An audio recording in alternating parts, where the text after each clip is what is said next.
This app was exactly the right thing at exactly the right time. It launched in July 2023 as a direct competitor to the text-based social media Twitter, at the exact point where people's enthusiasm in Twitter was at its lowest. Elon Musk had just started steering the platform towards his vision, and people were pretty bummed by the mass layoffs, the monthly payment now required to be verified, completely defeating the point of verification in the first place, as well as the hugely reduced moderation. And so it's pretty hard to describe just how much this app exploded. Threads was the fastest growing app in history.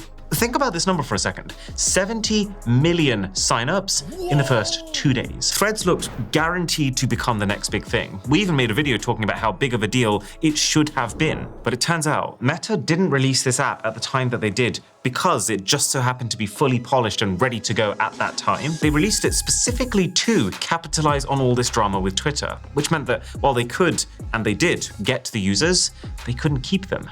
The app wasn't done yet. There were no trending topics, which are like the guiding force of a more news-based app like this. There were no hashtags, the ability for trends to spread. There was no search, which just made it feel incredibly aimless. And the problem with being so similar to Twitter is that if you don't beat the bird, you've lost to the bird. No one really wants two separate platforms that they have to juggle to post the exact same content on. You just want one place that you know the other people that you want to reach are also on. And since Threads didn't do enough to overtake Twitter to become the default option for this, its initially triumphant users just slowly, surely trickled back to where they came from. Now, don't get me wrong, Threads hasn't completely disappeared. It gets around 100 million daily active users. But then, considering that it got 100 million signups in the first 5 days, it's clearly got a very uphill battle if it wants to take out Twitter.